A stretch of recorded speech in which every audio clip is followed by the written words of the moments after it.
여러분이 아마 상상하시기에는 대화 중에 굉장히 매력적이다라고 하면 말을 잘하고 또 굉장히 사교적이다 뭐 이렇게 생각을 하실 거예요. 그래서 요즘 이제 MBTI가 얼마나 우리 대한민국을 강타하고 있습니까? 요즘 이제 MBTI의 좀 이제 폐해에 대해서도 좀 소개를 하고 있긴 한데, 이 MBTI 유형으로 따지면 이제 매력적인 사람은 좀 외향적인 사람일 것이다. 이제 주로 이제 E로 시작하는 MBTI 유형이겠죠. 그래서 여러분도 어떻게 생각하시나요? 내가 I 유형이어서 좀 사교성이 떨어진다. 좀 대화 중에 매력이 떨어질 거다. 수줍음도 많이 타고 그런 분이 아마 계실 것 같습니다. 맞나요? 틀리나요? 아마 그러실 것 같아요. 제가 일단 제 유형부터 말씀드리고 제가 외향형이에요. 저는 외향성이 사실은 외향성이 사교성과 관련이 있다고 생각하시는 경우가 많은데 전혀 그렇지 않습니다. 외향성은 에너지의 문제예요. 에너지를 바깥에다 쓰면 외향성, 에너지 주로 자신에게 쓰면 이제 내향성이라고 하는데요. 저는 외향성이 80인 사람이에요. 이제 굉장히 에너지를 바깥에 써야만 하는 사람인 거죠. 근데 요즘에 조심하셔야 될 게 있어요. 이 외향성인 분들이 굉장히 나는 사교적이다, 활동적이다, 적극적이다 이렇게 생각해가지고 굉장히 매력적일 거라고 생각하시는데 안 그럴 수도 있습니다. 제가 디스하는 거예요. 제가 지금 외향성이라고 했으니까. 요즘 젊은 분들은, 이 MZ세대들은, 너무 이 파이팅이 넘치는 분들 있잖아요. 이런 분들 되게 부담스러워요. 막 훅 하고 들어오고 말이죠. 이거 언제 알았다고, 아는 척을 하고 막, 오지랖이야. 이런 경우가 굉장히 외향성에게 많이 나타날 수 있어요. 외향성이 아니라 오히려 다른, 성격, 특성이 훨씬 더 중요합니다. 우리가 이제 이 유형 검사에 너무 우리가 현혹되지 말자는 얘기 많이 하는 게, 이 MBTI는 유형 검사거든요. 유형 검사 가장 대표적인 걸 우리가 생각해 보자면 지문을 얘기할 수 있어요. 지문은 진짜 확실한 유형 검사입니다. 찍으면 바로 그냥 권수형이 나오는 거예요. 근데 성격 유형 검사는 이 성격을 이렇게 뭐 한 16가지로 추린 거예요. 그래서, 이거는 그냥 지문 검사 좋고 나쁜 게 있는 게 아니잖아요. 그러니까 이제 MBTI는 여러분의 강점, 여러분의 아주 독특한 특성을 잘 보여주는 검사다 이렇게 생각하시면 되는데요. 사교성을 얘기를 하자면 저는 성격 특성을 한번 보시라고 얘기하고 싶어요. 성격 특성은 뭐냐면, 우리 한국 사람들이 아니면 지구상의 모든 사람들이 공통적으로 이 특성은 다 가지고 있어. 보편적인 특성. 그걸 줄여서 5가지로 줄인 이론이 있습니다. 소위 빅5 이론이라고 하는 건데요. 5가지 성격 특성 중에 외향성도 있어요. 5가지가 뭐냐면 외향성, 신경성, 성실성, 친화성, 그리고 개방성. 이 5가지인데요. 사실은, 이 흔히 우리가 매력을 보여주는 사람들, 또 사교성을 보여주는 사람들은 외향성보다는 이 친화성이라고 하는 성격 특성에 훨씬 더, 어떤 면에서 발달되어 있는 사람이다. 이렇게 볼 수 있어요. 이 친화성은 외향성은 에너지의 문제라고 그랬잖아요. 친화성은 이제 영어로는 뭐냐면 agreeableness예요. agreeableness. agree란 말 아시죠? 동의를 선뜻 동의해주고 이건 뭐냐면 이걸 왜 친화성, 우호성 이렇게 번역했냐면 상대방에게 잘 맞출 수 있는 능력입니다. 대화 중에 상대방을 잘 맞춰줘요. 이해해주고 동의해주고 때로는 양보할 줄도 알아요. 다른 사람을 세울 줄도 알아요. 그래서 이게 어떻게 되냐면 살짝 이타적으로 보이기도 하고 겸손해 보이기도 해요. 이게 굉장히 중요한 우리가 흔히 이제 대화 중에 지금 물어보신 것처럼 나이가 들어도 매력적이고 계속 대화하고 싶은 사람은 아마 외향성이라고 하는 성격 특성보다는 이 친화성이라고 하는 성격 특성을 훨씬 더 많이 가지고 있는 분이다 이렇게 생각하시면 될 거예요. 그러면 이 친화성은 어떤 사람이냐? 좀 agreeableness라는 말이 좀 어렵잖아요. 저는 더 많이 쓰는 단어가 뭐냐면 여러분 compassion이라는 말 아시죠? compassionate에 가까운 단어예요. compassionat이 뭡니까? 연민의 마음과 공감의 마음을 가지고 있는 사람이에요. 저는 매력적인 사람이란 인물이 막 좋으시고 외적인 외모가 굉장히 다른 사람에게 매력을 줄 수도 있겠지만 이 내적인 매력은 무엇보다도 컴패션을 가진 사람이에요. 다른 사람에게 공감할 수 있는 사람, 뛰어난 연민과 공감의 능력을 가진 사람들이 외향적인 사람이 아니고 친화성이 높은 사람들이 훨씬 더 다른 사람에게 참 매력적이야 라고 하는 마음을 가지게 만든다는 거죠. 제가 외향성이라고 얘기했으니까 외향성이라는 사람이 조심해야 될 게 외향성이 높으면 친화성도 같이 높으면 좋아요.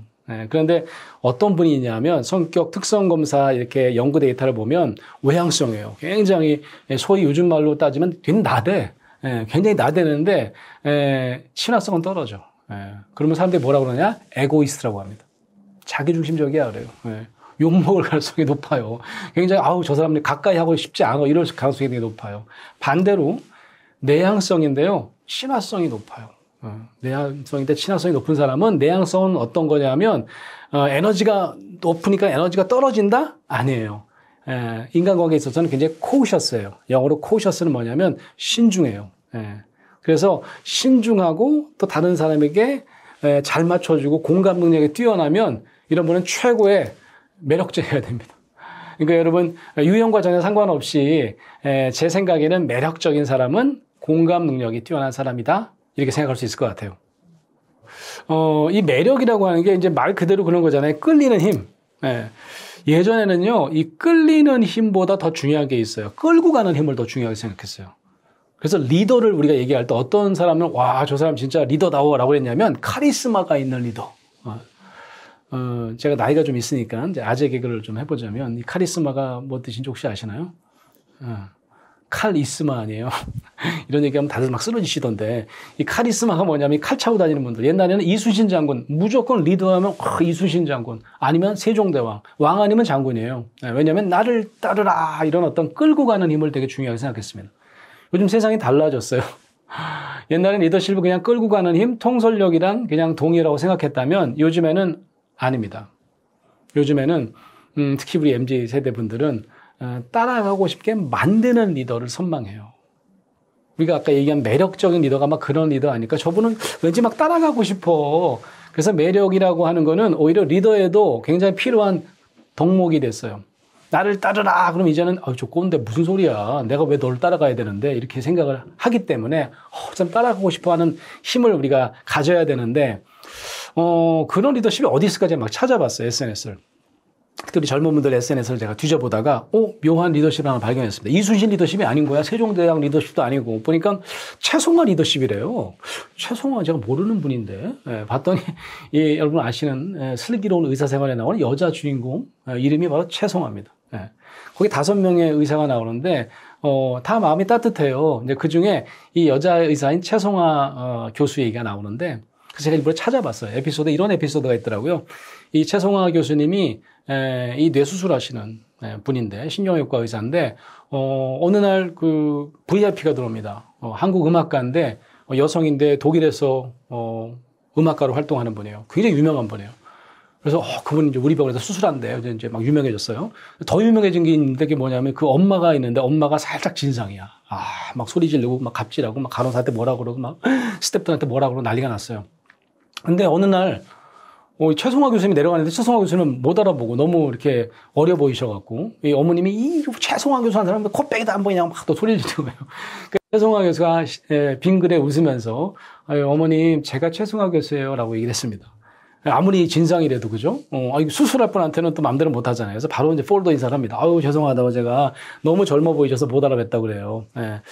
저 같으면 그냥 우쭐해갖고 내가 교수야 라고 했을 텐데 이분은 갑자기 그동안 상처를 많이 받았을 주변에 있는 스태프들을 위해서 말을 하기 시작합니다. 근데 어머님 여기 계신 분들이 다 전문가들이에요. 환자를 위해서 수십 년 동안 훈련받은 우리 수간호사님, 우리 스태프들, 우리 레지던트들 잘해주세요 라고 얘기를 합니다. 제가 그걸 보면서 막 가슴이 막 두근두근 하더라고요. 내가 옆에 있는 팔로워였다면 또 어떻게 우리 마음까지 아시고 이렇게 우리 마음까지 챙겨주시지? 막 그랬을 것 같아요. 근데 이 드라마 에피소드는 여기서 끝나지 않더라고요. 수술을 성공적으로 잘했어요. 그래가지고 이 소문이 독일까지 납니다. 독일의 유명한 방송국이요. 인터뷰를 하자는 거예요. 최송화 교수님 좀 인터뷰하고 싶다. 이거 뭐 병원의 경사 아닙니까? 개인에게 영광이고. 그래서 막 소문이 나요. 근데 에피소드에 보니까 이렇게 장면에 전화 거는 장면이 나와요. 이 최송화 교수님이 수간호사님한테 뭐 몇 날 며칠 시간 되세요? 시간 안 되는데. 왜요? 아니 별거 아니에요. 또 뭐 레지던트 뭐 제자들 같이 수술한 친구들한테 전화 가니까 교수님 그날 시간 안 되는데 다 뭐 몇 날 며칠 시간을 물어보는데 잘 안 된다고 합니다. 뭔지 물어보면 뭐 얘기 안 해줘요. 별거 아니야. 알았어. 그래요. 그러다 갑자기 병원에 소문이 나는데 아니 최송화 교수님이 그 중요한 이 독일 방송국 인터뷰를 다 캔슬했대요. 아니 왜요? 다들 궁금합니다. 그래서 이제 주변에 있는 이제 스태프들도 물어봤겠죠. 교수님 그거 왜 캔슬하셨어요? 라고 했더니 다들 시간 안 된다며.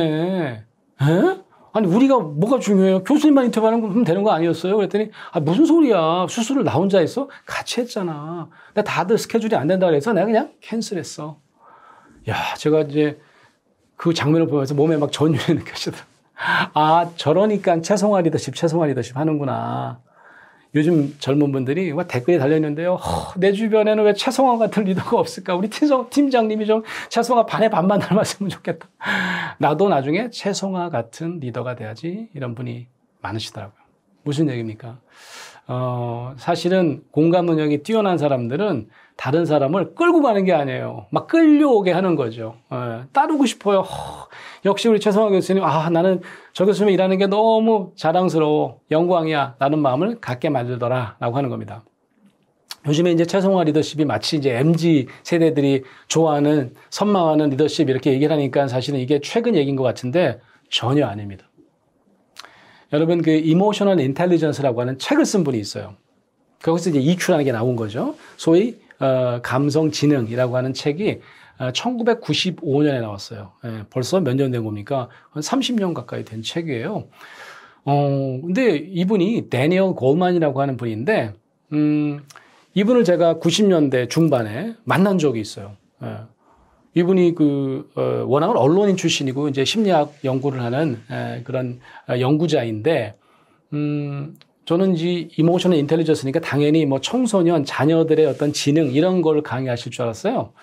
제가 강의를 들어봤더니, 웬걸, 내내 조직에 대한 얘기를 합니다. 기업에 대한 얘기를 해요.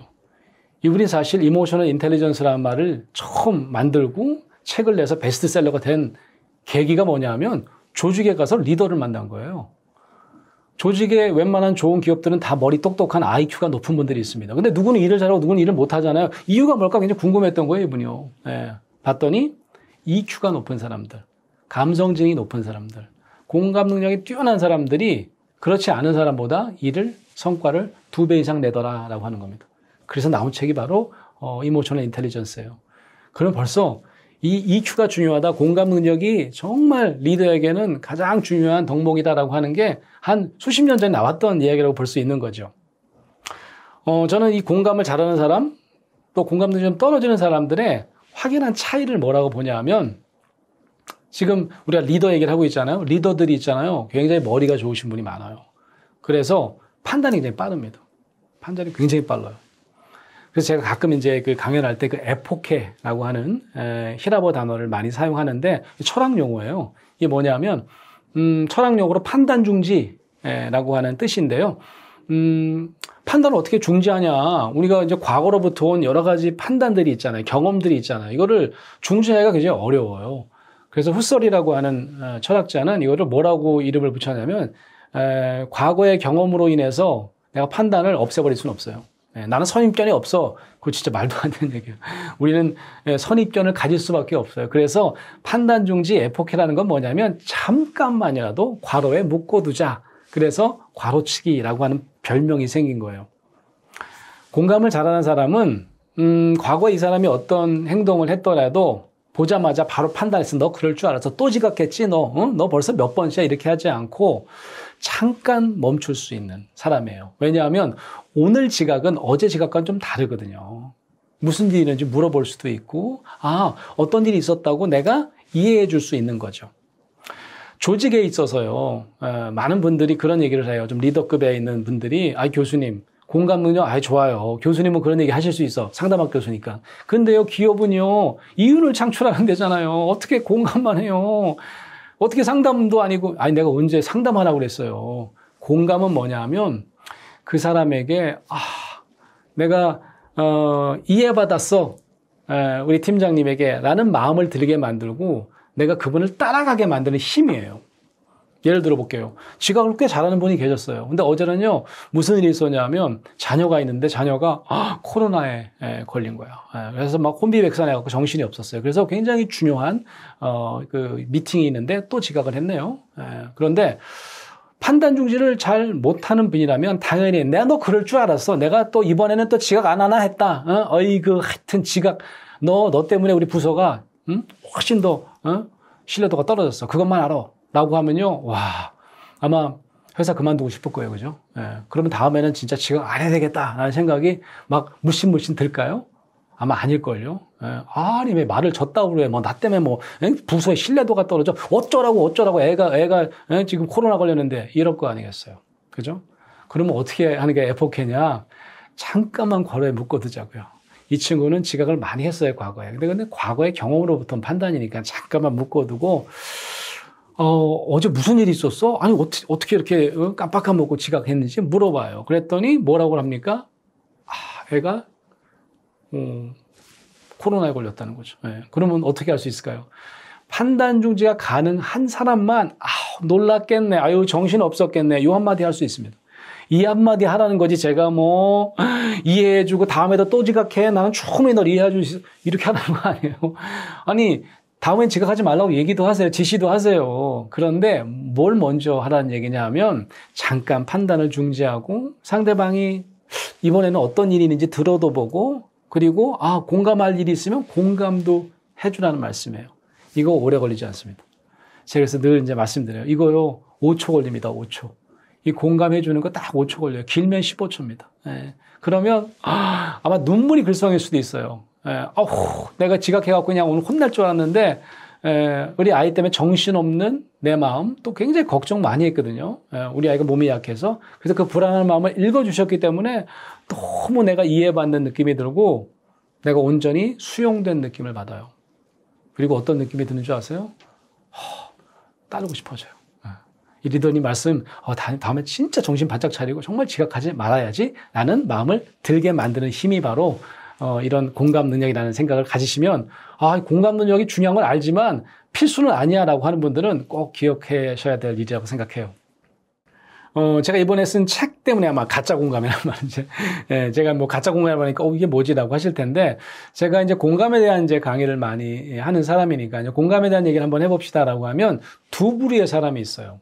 첫 번째 부류는 어떤 부류냐면, 아니, 공감이 안 되는 걸 어떡하냐. 나도 공감해주고 싶어. 성적이 안 나오는 걸 어떻게 공감을 해요? 아니, 실적이 안 나오는 걸 어떻게 공감해? 뭐 이런 거예요. 그리고 또 이래요. 나는 원래부터 공감 같은 거 잘 못하는 그런 사람이야. 나 잘 못해. 뭐 이런 분이 첫 번째 부류고.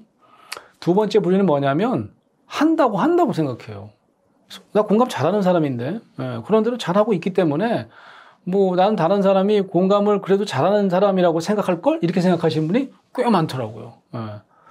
실상은 아닌 경우가 많아요. 왜 주변 사람은 알아요. 저 사람이 되게 공감 잘하는 줄 아는데 전혀 아니라고 생각하는 경우가 굉장히 많아요. 그래서 여러분이 요거는 좀 공감처럼 보이나 공감이 아닌 가짜 공감이 있다는 생각을 한번 가져보시고 제가 지금부터 하는 얘기를 한번 잘 들어보세요. 그러면 아마 저거 내가 하는 공감 방법인데 근데 공감이 아니라고 아마 아시게 될 겁니다. 첫 번째는 뭐냐면 요즘 이제 젊은 분들에게 많이 이제 저 같은 좀 나이 든 분들이 많이 드는 얘기죠. 아유, 저 꼰대 드립 들어보셨어요? 꼰대 드립이 뭡니까? 나 때는 말이야. 저는 꼰대를 많이 만나니까, 꼰대들이, 교수님 억울해요. 아시잖아요. 우리가 왜 옛날 얘기 하는지. 아니, 우리가 뭐 자랑질 하려고 그러는 거예요? 아니잖아요. 아니, 힘들다 그러니까, 나도 힘든 적이 있다고 얘기하는 거 아니에요. 맞아요. 그런 거예요. 사실은, 공통의 관심사를 끌어내기 위해서, 예를 들면 요즘에 참 힘들다라고 하면 그래 많이 힘들지. 근데 있잖아. 요즘엔 나 때는 말이야 잘 안 하려고 그래요. 이제 하도 어투에 기분 나빠하는 줄 알고 니들 IMF라고 들어봤니? IMF 때는 있잖아. 진짜 나는 망하는 줄 알았어, 우리 그때. 뭐 이러면서 이제 그때 얘기를 막 하시는 거죠. 사실은 시작은 뭐냐면, 나도 알아. 네가 얼마나 힘든지. 내가 안 겪어봤겠니? 나도 겪어봤거든. 이라고 하면서 시작하는데, 끝도 없이 얘기하고, 나중엔 결국 어떻게 해요? 승전보로 끝나요. 나는 그래서 이제 그 위기를 이기고 지금의 내가 있어. 그러니까 이제 듣는 사람에게는 되게 기분 나빠. 내가 힘들다고 좀 공감받았으면 했더니 자기 잘난 척을 하고 있네. 자기 무용담 듣자고 내가 지금 그런 건 아니잖아요. 그죠? 그래서 실패하는 거예요. 시작은 좋아요. 또 우리가 잘하는 실수가 뭔지 아세요? 이게 뭐냐면 힘들다 그러면 그럼 알아. 근데 너만 힘든 건 아니야. 다 힘들어. 사실은 다 그러고 산다? 뭐 이런 거예요. 이런 건 뭐라고 하냐면 일반화라고 그래요. 일반화. 여러분 그 논리학 책에 보면 성급한 일반화의 오류 이런 말이 있어요. 잘못됐다는 거예요. 뭐가 잘못됐다는 거예요? 왜 성급한 일반화가 오류라는 거죠? 코끼리를 이제 눈이 잘 보이지 않는 시각장애우 세 분이 만지면서 판단을 합니다. 첫 번째 분은, 코끼리는 밧줄이구나. 꼬리 만진 분이에요. 어떤 분은, 아닌데, 기둥인데, 다리 만진 분이에요.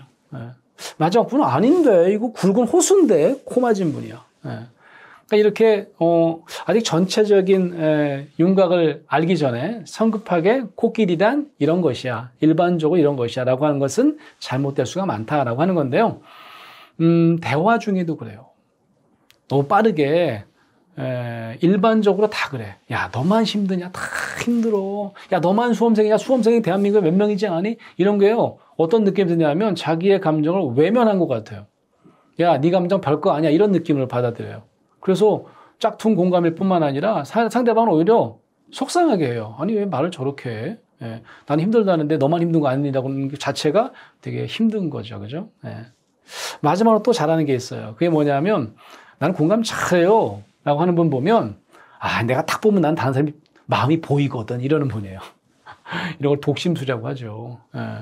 야, 말 안 해도 다 알아.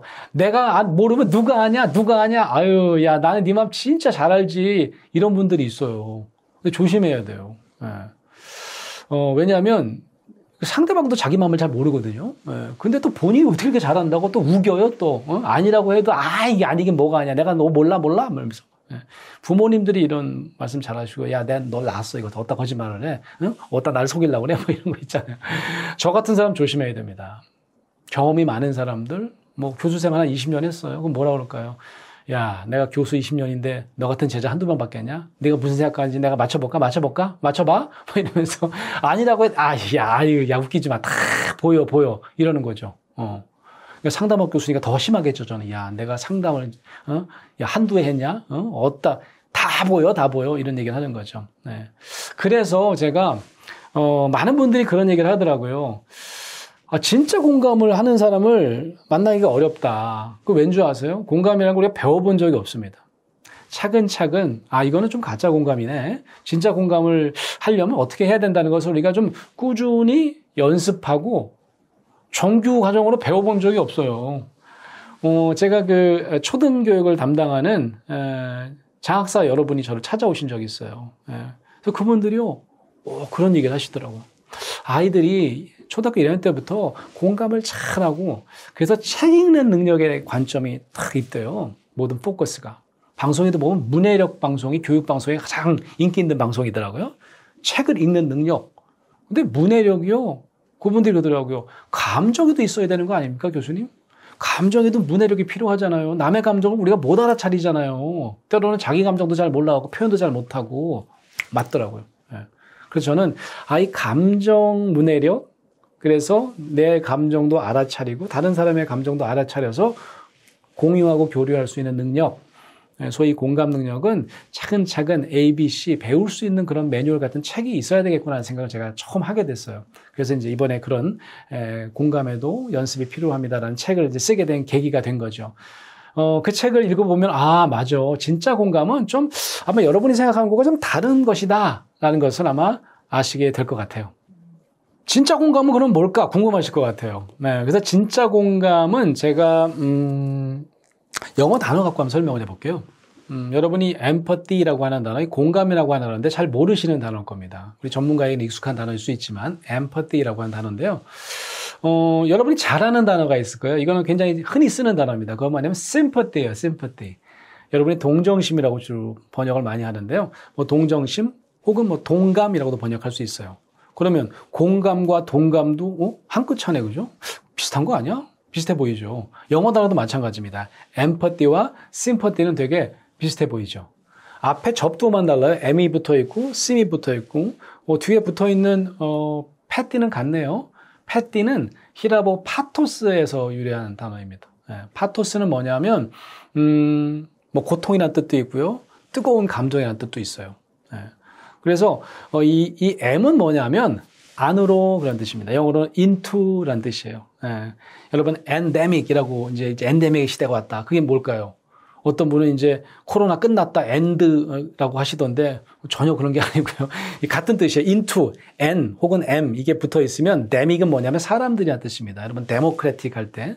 그래서 사람들 안으로라는 뜻이에요. 이제는 코로나, with 코로나, 이제 코로나 갖고 살아야 돼. 감기처럼, 뭐, 독감처럼, 이런 거죠. 그죠? 이 empathy는 뭐냐면, 고통 안으로라는 뜻이고, sympathy는 뭐냐면, sim은 together의 뜻이에요. 함께라는 뜻입니다. 고통을 함께 느낀다. 그런 거예요. 고통 안으로, 고통을 함께. 자, 어떤 차이가 있을까요? 제가 좀 비유적으로 설명을 해볼게요. 깊은 웅덩이에 사람이 빠졌습니다. 사람 살려요, 사람 살려요, 그래요. 지나가던 사람이, 그걸 봤어요. 근데 지나치지 못하고, 동감하는 사람, 동정하는 사람, 심퍼티 하는 사람은 어떻게 할까요? 서퍼링, 고통을, 싱은 뭐라 그랬죠? 투게더, 함께. 뭐, 그래서 막, 고통을 함께 느끼는 거죠. 나는 안 빠졌지만, 내려다보면서, 아유, 어떻게, 언제부터 빠지셨어요? 되게 고통스러우시겠다. 라고 하는 게 서퍼링 투게더 심퍼티입니다. 그럼 엠퍼티는 뭘까요? 제가 여쭤보면요. 뭘까요? 엠퍼티는?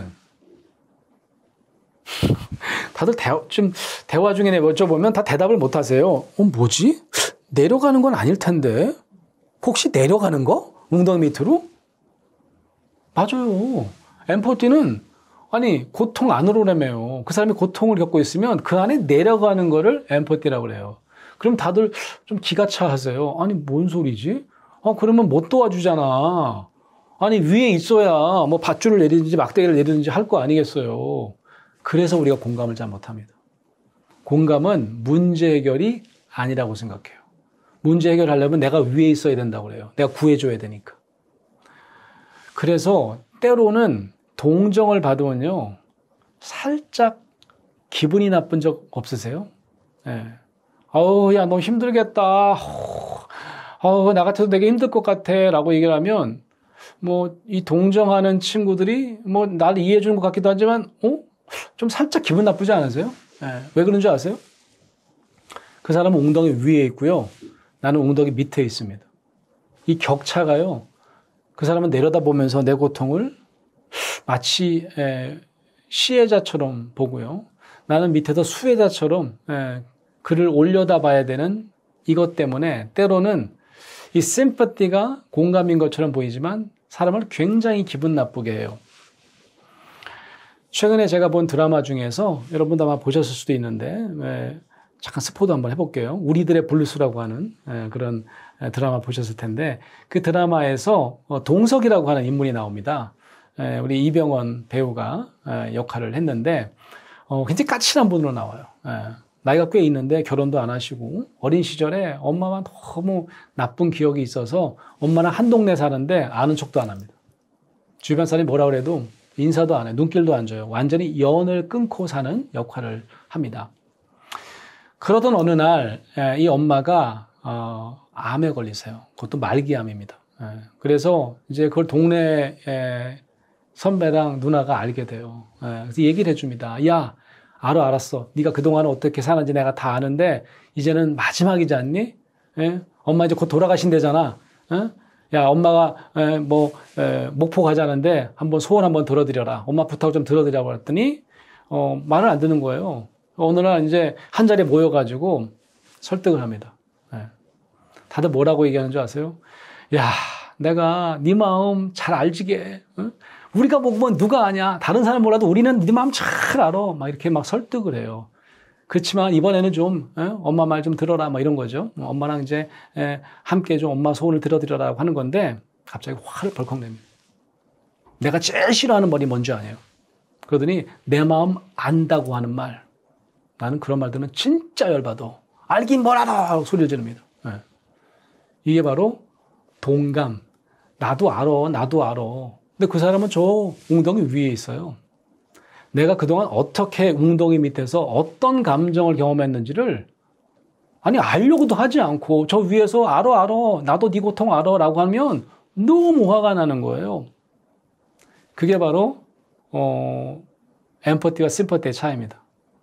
자, 근데 엠퍼티는 이거 밑에 내려간다고 해서 해결이 될까? 밑에 내려가잖아요. 할 수 있는 게 딱 하나밖에 없어요. 뭔지 아세요? 웅덩이에 내려가면 뭐 할 거예요? 아유, 언제부터 여기 빠지셨어요? 아유, 그동안 힘드셨겠다. 라고 해서 웅덩이 밑에서 그냥 붙잡고 우는 길밖에 없어. 근데 그게 아무것도 아닌 게 아닙니다. 우리들의 블루스 좀 얘기 더 해볼까요? 예. 드라마에서, 이게 이제 드라마의 마지막 부분에 나오는 스토리인데, 동석이 결국은 어머니와 극적으로 화해를 합니다. 드라마를 보신 분들도 어떻게 화해하게 된 거지? 좀 궁금해 하실 거예요. 예. 제가 한번 설명을 해볼게요. 엄마를 끊고 살았잖아요. 근데 엄마의 과거를 만나고 엄마의 숨겨놓았던 감정과 만나는 겁니다. 엄마는 대화를 하는데 엄마의 부모님이 계셨는지 안 계셨는지 잘 몰라요. 엄마 부모 형제는 있었을 거 아니야? 라고 물어봅니다. 없다고 그래요. 없어? 6살인가 7살인가에 한 해 걸러서 다 돌아가셨다고 그래요. 오빠도 있었는데 오빠도 있었어? 오빠도 있었어. 근데 오빠도 어린 시절에 돌아가셔갖고 엄마 아빠 무덤 옆에 묻었다라고 그래요. 그래서 그 무덤을 찾아서 마지막 여행을 청했던 거죠, 아들에게. 이 아들은요, 어떻게 이 놓친 날 이런 기구한 삶을 살았나 하고 하면서 마치 자기만 느낀 줄 알았던 처절한 버려짐의 감정을 우리 어머니도 똑같이 느끼면서 살았구나 라는 것을 공감하게 됩니다. 엄마도 나도 아버지 떠나고 누나 잃어버리고 하나 있는 엄마마저 나를 작은 어멍이라고 부르고 떠난 것에 대한 엄청난 상실감을 안고 살았는데 우리 엄마도 똑같은 상실감을 안고 오랜 세월을 살았겠구나라고 하는 공감의 마음을 가지게 된 거죠. 마지막 장면이 뭔지 아십니까? 결국 어머니가 돌아갔어요. 아들이 좋아하는 된장국 하나를 끓여놓고 된장찌개를 끓여놓고 돌아가신 거예요. 죽은 어머니의 시신을 안고 울면서 깨달았다고 하면서 동석의 마지막 독백이 나옵니다. 뭐라고 하냐면 나는 그때 비로소 알았다. 나는 평생 어머니를 미워한 것이 아니라 난 이렇게 어머니를 오랫동안 껴안고 지금처럼 실컷 울고 싶었다는 것을 라고 하면서 참았던 눈물을 꺼이꺼이 하면서 흘리는 게 마지막 장면이에요. 자, 여러분 이래도 지하층 맨 밑에 웅덩이 맨 밑에 내려가서 서로 껴안고 우는 게 아무것도 아니라고요? 문제 해결 아닌 것 같다고요? 아니에요.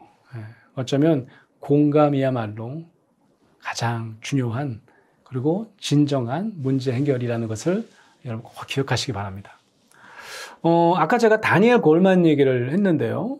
다니엘 골만이 감성진이라는 책을 쓸 때 기업이나 이런 조직에 가봤더니 똑똑한 사람이 굉장히 많더라. 근데 똑똑한 사람이 일을 다 잘할 줄 알았는데 그 중에서도 EQ가 높은 사람들이 일을 잘하시더라. 그래서 EQ 능력은 IQ랑 다르다는 얘기를 해요. IQ는 어떤 거냐면 솔직히 여러분 IQ는요 지금 점점 떨어지고 있습니다. 우리 다. 그래서 제 나이가 되면 이제 IQ가 굉장히 많이 떨어져 있어요. 그래서 이 IQ는 점점 떨어지는 경향이 있고 또 게다가 이 IQ는 좀 타고나는 유전적인 영향이 있다고 그래요. 그래서 이제 부모 탓 많이 하잖아. 우리가 IQ 나쁘면 내가 부모님이 좀 IQ가 좋았으면 좋았을 텐데 뭐 이런 거잖아요. EQ는요 아니라는 거죠. EQ는 지금도 개발할 수 있는 능력이고 지금도 우리가 점점 좋게 만들 수 있는 역량이다라고 하는 게 다니엘 골만의 얘기고 지금 이제 많은 연구자들도 똑같은 얘기를 하고 있는 거죠. 그래서 그럼 어떻게 하면 키울 수 있을까? 제가 가짜 공감 얘기를 했었는데 가짜 공감에서 조금 벗어나시는 그런 연습을 하시면 좋을 것 같아요. 자기 노출을 한다. 자꾸 라떼 드립을 하고 자꾸 자기 얘기를 꺼낸다. 이유는 간단하죠. 나도 겪었어. 나도 내 얘기를 하면서 네 마음 공감해 줄게 라고 하는데 정작 중요한 감정을 빼먹어요. 다 얘기하고 디테일은 있는데 결국 감정 얘기를 안 해. 그러면 안 되는 거예요. 그러면 옛날 얘기 해도 괜찮아요. 아빠 때 얘기를 해도 괜찮아요. 그런데 무슨 얘기를 꼭 해야 되냐면 그때 내가 참 불안했었는데 너도 참 많이 불안하겠다. 어때? 라고 해서 감정을 접점을 삼으시면 성공적입니다. 그러니까 자기 얘기를 꺼내냐 안 꺼내냐 중요한 게 아니고 어떤 분은 자기 얘기 꺼낼 필요 없다고 생각하실 수도 있어요. 자기 얘기 꺼내는 게 아니라 떠올려서 그때 제일 힘들었던 감정이 무력감이었어. 그러면 무력감 갖고 대화를 하면 어떻게 하셨지? 내가 무력감을 느끼고 있는지 너무너무 잘 소통할 수 있는 방법이 될 수 있겠죠. 또 아까 제가 일반화의 오류를 말씀드렸는데 일반화는 틀린 말은 절대로 아니에요. 그래서 제가 부모님들이 출연해서 부모님 이렇게 도와드리는 그런 프로그램에서 제가 고정 출연을 한 적이 있는데 아빠나 엄마랑 좀 차이가 있더라고요. 아빠가 일반화 좀 잘하시는 경향이 있어. 그래서 이제 아이가 넘어져갖고 막 무릎이 까졌는데 아빠는 야, 다 넘어지는 거야. 다 넘어져. 안 넘어지는 사람 없어. 막 그래요. 근데 막 아프다고 그래요. 그러니까 엄마가 아니 왜 애를 그렇게 달래냐고. 그랬더니 아니 뭘 어떻게 달래. 일어나 빨리 일어나. 괜찮아 아무렇지도 않아. 막 그래요. 와 더 그러니까 안 죽는다니까 막 그래요. 그러니까 이제 엄마가 어이구 그러더니 일로 와 아유 내 새끼 어디가 아파 호호해 줄게 했더니 엄마랑 훨씬 더 소통을 잘하는 것 같죠. 아빠는 옆에서 야 안 죽는다니까 계속 소리 지르세요. 아빠는 진실만을 얘기해요. 맞는 말이 틀린 말이에요. 맞는 말이에요. 넘어진다고 죽지 않습니다. 모든 아이는 넘어지면서 성장합니다. 맞아요. 틀린 말이 아니에요. 근데 너무 빨라요. 그래서 제가 이런 얘기예요. 머리로는 맞는 얘기, 가슴은 틀린 얘기예요. 가슴으로는 너무 속상하거든요. 그래서 어떻게 하는 게 좋으냐? 미러링이라고 하는 기술을 공감에서는 되게 중요한 기술이라고 생각해요. 미러링은 뭐냐면 말 그대로 하면 거울이 되어주기 아니에요. 미러링이. 미러가 거울 아닙니까? 이 상담에서는 반영하라고 하는데 그냥 이렇게 생각하셔도 돼요. 그냥 똑같이 감정을 읽어주는 거. 힘들다 그러면 그래 힘들지. 힘들긴 뭐가 힘들어. 너만 힘드냐 다 힘들어. 이렇게 하지 않고 막 딱 때려치고 싶어요. 그러면 야 때려치면 어쩌려고 이렇게 하지 않고 그래 때려치고 싶을 거야. 어떨 때는 제가 너무 무능력하게 느껴져요. 야 그래도 너 이것도 잘하고 저것도 잘하잖아. 이렇게 하지 않고 그래 어떨 때는 많이 무능력하게 느껴질 때가 있어. 지금 뭐 한 거냐면 그냥 거울처럼 비춰준 거예요. 그죠? 근데 이게 더 도움이 된다는 사실 아십니까? 그렇게 미러링을 했더니 뭐라 그러냐면 제 마음 이해해 주셔서 감사해요. 도움이 많이 됐어요. 뭘 해준 게 있다고 제가? 해준 게 없잖아요. 그냥 미러링만 했는데 미러링을 하면 내 마음을 그대로 이분이 받아준 것 같이 느껴요. 자꾸 일반화해서 너만 그런 거 아니야. 다 그래. 뭐 그게 정상이야 라고 하는 것보다 훨씬 더 이해받았다는 느낌이 듭니다. 그래서 사실은 미러링이 더 중요하다고 하는 거예요. 독심술은 사실은 뭐 여러분들이 독심술을 쓰실 수 있어요. 경험이 많은 분들 또 아까 뭐 일반화는 조금 뭐 분석적인 남성분들이 더 좀 이렇게 많이 사용하는 경우가 있는데 이 독심술은 또 여성분들이 많이 왜냐면 이 직관력이라는 게 여성들에게 볼관자 쓰잖아요. 막 뭐가 보여요 여성들은. 그래서 남편한테도 다 보여 뭐 이러고 뭐 너 거짓말한 거 있지 뭐 이런 거 있잖아요. 그 이제 다 보여도 괜찮아요. 그런데 꼭 확인하시면 돼요. 아니라고 하는데도 굳이 아니긴 뭐가 아니냐 내가 널 다 아는데 이렇게 하지 말고 내가 보이기에는 내가 느끼기에는 네가 참 불안해 보이는데 얘기 좀 해줄래? 네가 좀 얘기할래? 라고 되물으시면 돼요. 왜냐하면 누구 마음이냐면 상대방 마음이거든요. 내가 답을 내려고 그러면 안 돼요. 독심술은 사실은 조금만 주의하면 상대방에게 이걸 재구성이라고 합니다. 프레임을 다시 짠다라고 하는 거예요. 리프레이밍이라고 합니다. 다 자기만의 액자가 있잖아요. 근데 내 액자를 상대방에게 우기면 안 될 거 아니겠어요. 내 액자로는 불안해 보여. 그런데 네가 얘기해 볼래? 어떤 느낌인지 궁금해서 그래. 얘기 좀 해줘. 라고 하는 게 굉장히 중요하다. 상대방 얘기를 많이 드러내시는 분들은 절대로 독심술을 많이 쓰시는 분이 아니라 독심술을 쓰다가도 반드시 상대방에게 되물어서 상대방 얘기를 많이 듣는 분이다. 라고 하는 겁니다. 많은 분들이 그래요. 이 공감 능력 좀 무슨 집중 마스터 클래스 이런데 없습니까? 교수님은 인텐시브 코스 없습니까? 너무 안타깝게도 없어요. 제가 볼 때는 이 공감 능력은 훈습이 유일한 방법입니다. 훈습은요, 이게 불교 용어인데 오랫동안 이제 법당에 있고 그러면 향이 몸에 배서 불심이 몸에 밴다 뭐 이렇게 유래한 말인데. 그 연기나 훈, 뭐 향기 훈, 뭐 우리 훈저고기 할 때 훈자를 쓰는 거거든요. 그러면 이거는 꾸준히 연습하는 것밖에 없어요. 마치 그러다 보면 나도 모르게 공감 능력이 몸에 밴니다. 연기 배듯이, 향 배듯이. 장점은 뭐예요? 오늘 좀 잘 안 돼요. 그래도 연습하잖아요. 내일 좀 덜 어색해져요. 모레 연습하잖아요. 모레 조금 더 자연스러워져요. 내가 꾸준히 매일 계속해서 연습하면 어느 날 갑자기 나도 모르게 다른 사람에게 친화성을 우호성을 보여주고 다른 사람의 마음을 잘 읽어낼 수 있는 공감 능력의 매력적인 사람으로 변해 있을 것이다 라고 하는 겁니다. 제가 이 공감에도 연습이 필요합니다라는 책을 쓴 것도 이런 지속적인 훈습, 이런 연습을 할 때 좀 기본 교재가 있으면 좋겠다라는 생각에서 이제 쉽게 썼던 책이거든요. 그래서 여러분도 청소년 도서이긴 하지만 누구나 쉽게 읽을 수 있도록 쓴 책이기 때문에 꼭 한번 여러분도 공감의 대가가 되시기 위해서 오늘부터 훈습을 시작하시는 여러분 되시면 좋겠습니다. 제가 지난 한 20년 동안 대학에 있으면서 대학에는 그 기업에서 위탁 교육을 해요. 그래서 이런 교육 해주세요라고 이제 위탁 교육을 하는데 제가 생각할 때는 거의 20년 동안 빠지지 않고 포함되는 위탁 교육 내용이 뭔지 아세요? 그게 바로 의사소통의 기술입니다. 의사소통은 빠지는 적을 못 봤어요. 그래서 제가 의사소통 강의 꽤 많이 했었는데 왜 그럴까요? 왜 의사소통을 20년 정도를 했으면 이제는 그만 요청해야 되는 거 아니에요?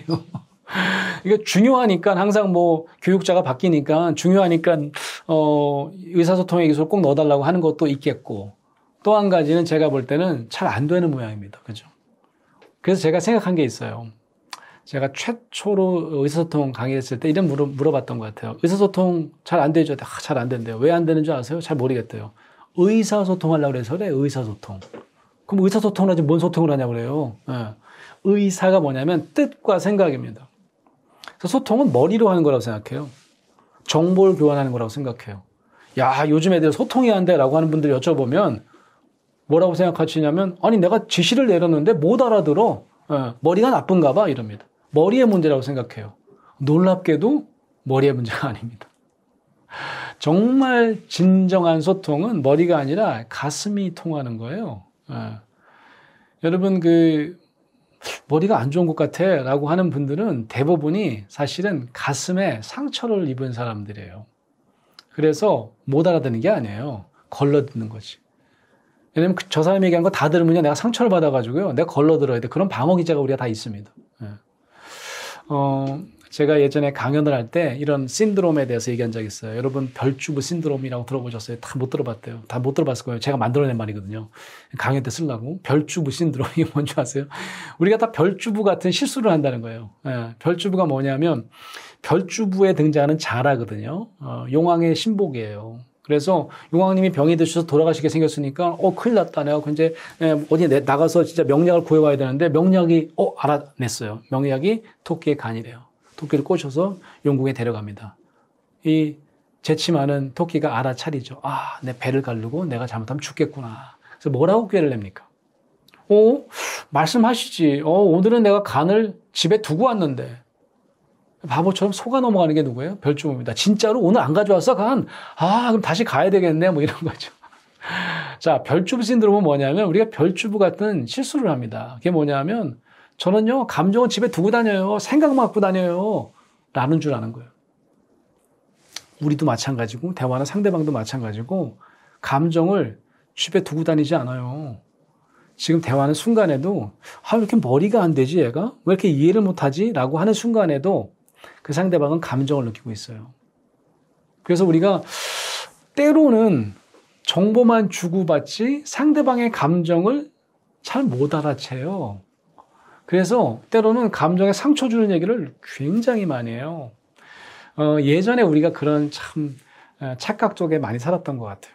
직장 생활하는데 욕 좀 먹어도 되지 그럼 욕 먹을 수도 좀 있지 그러면서 막 상처 주는 말을 그렇게 많이 했어요. 어떨 땐 막 쌍욕도 하고 말이죠. 자극받으라고 말이죠. 근데 알고 보면 그 상처 많은 사람들은 점점점 어떻게 해요? 귀를 닫게 돼 있어요. 소통은 머리로 하는 게 아니고 대화는 머리로 하는 게 아니고 때로는 사실 더 많은 부분 감정과 연관되어 있다는 걸 아시면 훨씬 더 나 이렇게 대화가 잘 안 되지라고 하는 분들은 어쩌면 내가 상대방에게 뭔가 이해시키기 위해서 마치 비즈니스 톡처럼 뭔가 정보를 전달하고 설명하는 일만 하시려고 하실 뿐만 아니라 숨겨져 있는 감정을 별로 어루만지는 일을 덜 하셨을 가능성이 있어요. 때로는 정보보다는 감정에 대한 관심을 가지고 관심을 가질 뿐만 아니라 공감까지 해주잖아요. 대화는 점점 깊어질 가능성이 있어요. 그래서 좀 더 정보보다는 감정에 머리에 관심하지 말고 가슴에도 관심하는 그런 전략을 가지시면 훨씬 더 대화를 잘 나누실 수 있지 않을까 싶습니다. 대화법 책을 보면요, 이런 대화가 나와 있을 거예요. 두 가지 대화인데요. 닫힌 대화와 열린 대화. 뭐 혹시 질문으로 따지면 닫힌 질문과 열린 질문 이런 얘기 들어보셨을 텐데, 우리가 대표적으로 많이 하는 그 감정과 관련해서 닫힌 질문이 뭐냐면, 야, 너 화났지? 화 안 나는데, 에이, 화났구만 뭐. 그러니까 화났다고 상대방이 얘기를 안 했는데도 계속해서 화났다고 얘기를 해요. 이게 이제 닫힌 질문의 대표적인 건데 뭐냐면 예, 아니요로만 대답해야 될 것 같아. 네. 그래서 열린 질문은 뭐냐면, 내가 보기에는 화나 보이는데 얘기 좀 해줄래? 무슨 일이야? 라고 얘기하면 상대방이 얘기를 하겠죠. 이건 끝이 열려있는 질문인 거죠. 그죠? 네. 그래서 열려있는 질문을 우리가 많이 하면 상대방의 얘기를 더 많이 듣게 됩니다. 그래서 대화가 더 깊어질 수 있는 거예요. 상대방이 얘기를 더 많이 할 때는 상대방이 어떻게 느끼냐면 내 얘기를 많이 들어주고 이해해줬다고 생각할 수 있으니까. 근데 자꾸 이제 닫힌 질문을 하니까 예, 아니요로만 대답해야 되고 더 이상 대화는 뚝 끊기게 되는 거죠. 예전에 이제 그 의사 선생님들도 대화가 너무 짧잖아요. 왜냐면 진료 시간이 너무 짧으니까. 다음 사람이 막 와서 기다리는, 같은 방에 와서 기다리는 경우도 있고 하니까 그 의료 커뮤니케이션 학회도 생기고 의료 커뮤니케이션에 대한 연구를 많이 이제 하기 시작했어요. 꽤 오래 전에. 그래서, 제가 어느 이제 모임에 이제 강의를 하러 갔는데 이제 대화법 얘기를 하는 거예요. 근데 이제 의사 선생님이신데 대화법을 배우신 거지. 그래갖고 지금 우리 얘기한 것처럼 이제 닫힌 질문, 열린 질문 이렇게 하는데 제가 이제 강의를 좀 이제 일찍 가서 이제 그분 강의를 듣고 있었어요. 근데 이렇게 얘기를 하시더라고요. 우리 의사 선생님들이요, 닫힌 질문 진짜 많이 한대. 예를 들면 이제 폐를 보시는 분은 담배를 많이 피는 분이 많으니까 에이, 담배 많이 폈구만. 담배 많이 피지 막 그런다는 거예요. 그러면 예, 아니요로 대답해야 되잖아요. 한 두갑 피지 않아? 두갑 피지 막 그러면 사실 세갑 피는데 두갑 핀다고 해도 야단 맞을 것 같아갖고, 아닌데, 사실은, 팩트를 알아내기도 더 어려울 수도 있다는 거죠. 그래서 이제 어떻게 해야 되는지 아네. 의사 선생님들이 다 모른다고 그러더라고요. 그러니까 이렇게 하래요. 열린 질문은, 담배는 어떠신지요? 이렇게 물어보래요. 나 웃겨갖고 죽을 뻔했어. 묻지도 않으시더라고, 다른 분들은. 그래서 제가, 조금 이제 심하게 열린 질문이고, 이렇게 하시면 돼요. 보통 담배 많이들 피시는데, 어떻게 담배 좀 많이 피셨을 것 같은데 어떠세요? 얘기 좀 해보시겠어요? 담배 한 몇 갑씩 피셨어요? 라고 하면 세 갑 피는 거 숨길 이유가 없죠. 그래서 많이 폈어요, 의사 선생님. 제가요 정신없이 하루에 세 갑 좀 폈어요. 라고 얘기하겠죠. 열린 질문의 특징이 바로 그런 것이다 라고 하는 거고요.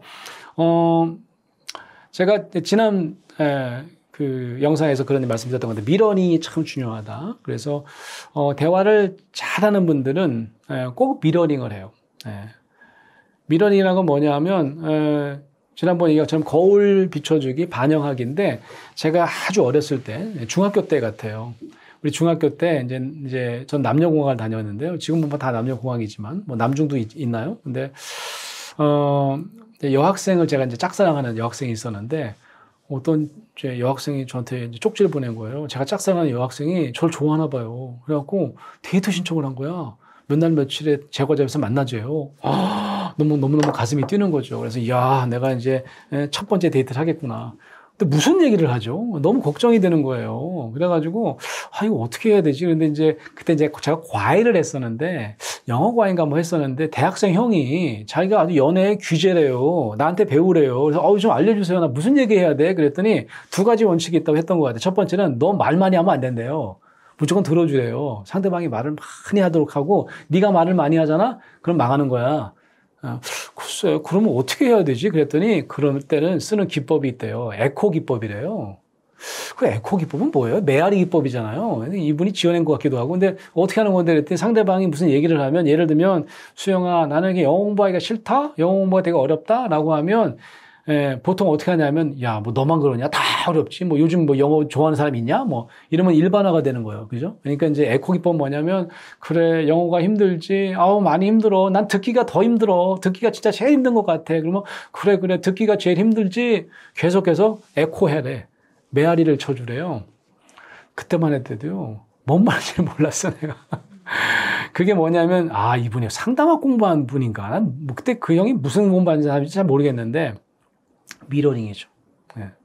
우리가 자꾸 답을 주려고 하지 않고, 또, 일반화하려고 하지 않고, 내 얘기 꺼내려고 하지 않고, 그냥 미러링만 잘해줘도 대화는 굉장히 깊어집니다. 상대방은, 내 얘기를 훨씬 더 진지하게 들어준다고 느껴요. 예. 근데 그때만 하더라도 제가 이해를 못해갖고 내 얘기만 실컷 하고 온 다음에 데이트는 몇 번 만나지 않고 끝나버렸습니다. 여러분은 그런 실수를 범하지 마시고 미러링, 에코 기법이란 말은 뭐 저는 이제 못 들어봤는데 아마 이분은 미러링을 많이 말했던 것 같아요. 미러링을 많이 하시는 상대방의 감정이나 느낌을 이제 그대로 한번 우리가 비춰주는 역할을 해주시면 좋겠다라고 하는 겁니다. 때로는 우리가 침묵을 잘 못 견디는 경우가 많아요. 그래서 우리 상담학에서는 이 침묵도 하나의 언어다. 잘 드러내야 된다라는 얘기를 하거든요. 침묵은 말을 안 하는 건데 뭘 드러내긴. 그래서 침묵을 자꾸 깹니다, 우리가. 뭔가 그냥 침묵을 깨고 뭔가를 얘기해야 될 것 같은 강박이 있어요. 그래서 이제 뭔가 얘기하다 결국은 쓸데없는 얘기를 하게 되는 거예요. 그래서 결국은 대화는 질이 별로 안 높아지는 경우가 많습니다. 그래서 왜 침묵이 언어냐? 때로는 상대방이 이렇게 막 머리로 얘기를 하다가 자신의 감정의 세계로 빠져들 때 침묵을 해요. 그러니까 머리에서 가슴으로 층층층층층 내려옵니다. 이럴 때는 침묵을 하는데 거다가 침묵을 깨는 행동을 하면 별 도움이 안 되겠죠. 제가 미국에서 이제 상담사 인턴 수련을 받는데 침묵을 깨지 말라고 그러는데 그럼 침묵 깰 때 뭐 어떻게 해야 돼요? 라고 할 때 이제 상대방이 말을 안 하면 상대방을 뚫어지게 이렇게 쳐다보면 좀 어색할 거 아니에요. 침묵하는 사람이. 그렇다고 상대방이 침묵을 하고 있는데 딴 데 쳐다보면 그것도 이상하잖아요. 그래서 뭐 별 얘기를 다 하더라고요. 그분을 쳐다보는데 부담 가지 않게 그 사람의 복부 정도를 쳐다보면서 그 사람을 바라봐라 뭐 이런 얘기도 하고 그런 다음에 이제 도저히 침묵이 안 깨져요. 그러면 대화를 던지긴 해야 되겠는데 그럴 때는 보통 어떤 실수를 많이 하면 지금 침묵을 꽤 오래 하셨는데 뭔 생각했어요? 라고 물어봐요. 자꾸 생각으로 가 그죠? 그렇게 하지 말고 지금 어떤 감정에 사로잡힌 것 같은데 여쭤봐도 돼요? 어떤 감정인지 지금 과거 얘기하면서 갑자기 슬픔에 빠진 것 같이 보이는데 답은 내가 결과는 모르는 거니까 항상 되물으라고 그랬잖아요. 어때요? 좀 말씀 좀 해주실 수 있어요? 라고 해서 상대방의 감정의 새로 내려가는 거. 머리가 아니라 우리가 가슴으로 내려갈 때 주로 침묵을 많이 한다는 걸 아시면 훨씬 더 여러분도 대화 중에 침묵을 너무 빨리 깨려고 하지 않고 침묵할 때 상대방의 감정을 좀 헤아릴 수 있는 그런 노하우를 좀 가지시면 좋을 것 같습니다. 요즘은 이 비폭력 대화가 뭐 책자도 있고 여러분들이 훈련도 받으시고 그래서 비폭력 대화를 잘 아실 거예요. 근데 이제 왜 비폭력일까? 이런 말을 조금 우리가 생각해 볼 필요가 있을 것 같아요. 폭력 대화가 뭔지를 좀 알면 좋은데 폭력 대화는 뭐 때리면서 하는 대화인가? 뭐 욕하는 대화인가? 욕설이 있는 대화인가? 사실 폭력 대화는 어떤 대화냐면 제가 정의하는 폭력 대화는 판단이 빠른 대화예요. 아주 빛의 속도로 판단을 합니다. 너 그럴 줄 알았어. 너 지난번에도 그랬고 또 오늘도 그랬어. 그래서 굉장히 빠르게 판단을 합니다. 그리고 감정을 얘기를 하는데요. 대화 중에 감정이 항상 누구 때문이냐면 너 때문이에요. 남 탓을 하면서 감정 표현을 합니다. 대표적인 게 뭐예요? 너 때문에 화가 나잖아. 네가 그런 식으로 하니까 내가 화가 나잖아. 라고 해서 상대방에게 남 탓을 하는 거 이거 뭐라 그런다고요? 폭력 대화라고 한다는 거죠. 욕설하지 않더라도. 그럼 반대로 비폭력 대화는 뭡니까? 라고 얘기를 한다면 저는 에포케 대화다. 지난번에도 그런 말씀 드렸던 것 같은데 에포케는 뭐냐면 잠깐이라도 판단을 좀 중지하고 괄호 안에 묶어두라 라고 하는 뜻이라고 했잖아요. 그래서 이 에포케 대화는 판단을 내가 너무 빨리 빛의 속도로 가가지고 결국은 상대방을 판단하고 감정은 전혀 다루지 못하지 않도록 판단을 잠시 중지하고 사실은 자신의 본심 때로는 자신의 바람과 자신의 느낌을 전달하도록 돕는 대화가 바로 비폭력 대화입니다. 만약 저보고 이 비폭력 대화를 만들어라 라고 했으면 1단계를 판단 중지 에포케라고 이름 붙였을 것 같아요. 왜냐하면 1단계는 에포케 판단 중지가 안 되면 도저히 할 수가 없어요. 1단계는 뭐냐면 관찰 단계입니다. 관찰 단계. 보통 이제 그런다 그랬잖아요. 야, 너 화났지? 그지? 라고 하면서 막 독심술을 발휘하면서 아닌데? 아니긴 뭐가 아니야? 이러면서 싸우는 거거든요. 그러니까 이제 내가 사실은 자꾸 상대방의 있는 그대로 행동이나 내가 관찰한 것을 얘기하기 전에 이전의 생각이 빠르게 튀어나와요.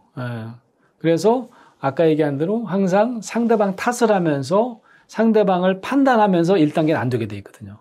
그래서 판단을 중지하지 않으면 관찰이 불가능하다는 걸 우리가 알면 도움이 될 것 같아요. 제가 어저께 친구한테 문자를 보냈어요. 근데 문자를 씹었어요. 그러면 시작을 어떻게 하냐면, 야, 왜 자꾸 너 내 문자를 씹어? 응? 너 내가 우습냐? 뭐 이런 거잖아요. 그러면 이거는 벌써 판단으로 시작한 거예요. 그죠?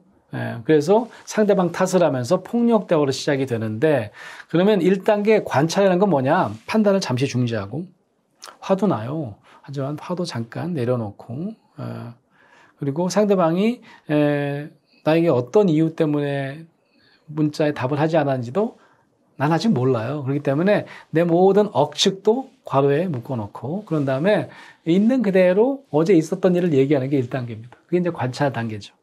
내가 어제 너한테 문자를 다 세려보니까 4번 보냈더라고. 그런데 아직까지 답신을 못 받았네? 성공입니다. 이게 1단계 관찰 단계다라고 하는 거죠. 두 번째 단계는 이제 느낌 단계라고 하고, 세 번째 단계는 이제 욕구 단계다. 이제 느낌과 바람, 욕구, 이런 단계로 진행이 되는데 좀 어렵습니다. 그리고 이제 실수하기가 좋아요. 우리 한국 사람들은. 이게 미국 사람이 로젠버그라고 하는 사람이 만든 거니까 조금 이제 미국 어순에 만든 걸 수도 있는데, 이 두 번째가 느낌이라고 하니까 주로 어떤 실수를 하냐면, 야, 네가 문자를 자꾸 씹으니까 나도 열받잖아. 라고 얘기를 해서 또 망쳐. 이거는 비폭력대가 아니라 폭력대라고 그랬죠. 다시 남 탓을 하니까. 그래서 저는 3단계를 먼저 해보자. 그러면 조금 실수를 줄일 수 있습니다. 3단계가 뭐냐면, 나의 바람, 욕구 단계거든요. 욕구를 먼저 얘기하는 거예요. 이게 훨씬 더 안전해요. 예를 들면, 나는 있잖아. 네가 내가 좀 문자를 보내면 바로바로 답을 해줬으면 하는 바람이 너무 크거든. 그런 욕구가 있어요. 근데 그 바람이 어떻게 됐어요? 무너졌죠. 4번씩이나. 그러니까 열이 받은 거예요? 아니에요. 그 바람이 무너진 느낌은, 그래서 사실 좀 불안했었어. 너한테 무슨 일 있었나? 아니면 내가 너한테 뭐 잘못한 게 있어? 나한테 화났나? 이런 게 되게 궁금하기도 하고 불안하기도 했어. 이런 감정은 훨씬 덜 폭력적이죠. 너 때문에 내가 화가 나자 이런 것보다. 그래서 저는 오히려 자꾸 실수를 하고 너 때문에 화가 나를 자꾸 2단계에서 하니까 3단계 자신의 욕구를 먼저 얘기하고, 욕구가 무너져서 생기는 감정을 얘기하면 훨씬 더 2단계, 3단계를 바꿔서 하면 훨씬 더 안전하다. 우리 한국 분들에게 더 편할 수 있다. 이렇게 생각을 해요. 다시 말씀드리면 비폭력 대화에서의 감정은 나의 바람이 무너진 느낌을 전달하는 것이다 라고 해서 기억하시면 좋겠고요. 그래서 폭력 대화는 대표적으로 너 때문에 화가 나 이렇게 얘기하는 거고, 비폭력 대화는 내 바람이 너무 커서, 내 욕구가 이런저런 게 있는데 이게 너무 커서 이게 무너져서 내가 그만 불안해져 버렸어. 되게 답답했어. 이게 이제 비폭력 대화인 거죠. 사실 알고 보면요, 이 감정이에요. 이게 진짜 감정이에요. 내가 너무 불안하고 내가 이 친구에게 별로 중요한 대상이 아닌 것 같은 느낌? 이 친구한테는 내가 베프가, 나는 이 친구가 베프인데 이 친구는 내가 베프가 아닌 것 같은 느낌, 이게 너무 아픈 느낌이거든요. 그래서 사실은 이 감정보다는 뭘 전달을 많이 한 거냐면, 야, 너 때문에 내가 화가 나잖아. 이런 감정을 더 자주 우리가 쓰게 된다는 거죠. 그래서 이거를 우리가 막으려면 2단계와 3단계를 살짝 바꿔서 하면 훨씬 더 내 안에 있는 진짜 감정을 꺼내기가 수월해진다는 말씀을 드리고 싶고요. 마지막은 부탁이라고 하는 건데요. 명령하지 말고 부탁해 이렇게 이해하시면 좋은데, 이 제목도 저 같으면 부탁이라고 안 했을 것 같아요. 조율이라고 했을 것 같아요. 상호 조율. 뭐냐면 야, 앞으로는 무조건 너 내 문자에 답해. 알았지? 이건 오다지요. 이거 명령이죠. 그럼 부탁은 어떻게 하는 거예요? 앞으로 좀 답 좀 바로바로 해줘. 플리즈 부탁해. 이러면 되는 거예요? 아니에요. 그런 게 아니고 사실 1단계, 2단계, 3단계 마무리거든요. 그럼 뭐냐면 이 3단계는 나의 욕구와 나의 느낌? 내가 이런 욕구가 있어서. 근데 상대방도 상대방의 욕구와 느낌이 있어요. 그래? 아니, 나는 그게 널 무시해서 그런 게 아닌데 그렇게 이해를 했구나. 나는 사실은 좀 너무너무 중간에 답신하기가 어려운 스케줄 일정이 있을 때가 많아. 그러면 둘이서 조율을 해야 되겠죠. 근데 내가 4번 정도까지 답신을 안 하잖아. 그러면 나 진짜 너무 불안할 것 같아. 오케이. 그럼 내가 2번 정도는 이해해 줄래? 2번 정도는 3번째부터 내가 진짜 해보려고 노력해 볼게. 요게 이제 상대방의 바람과 느낌이 서로, 더 크게 상처받지 않은 어떤 접점을 찾아가는 것. 그래서 상대방에게, 그러면 알았지? 2번까지는 참아줘. 부탁할게. 알았어. 2번까지는 참을게. 그렇지만 3번부터는 제발, 내 바람이 좀, 무너져서 더 불안해지지 않도록 너도 좀 도와줘. 요게 이제 상호조율, 부탁의 단계다. 이렇게 보시면 될 것 같아요.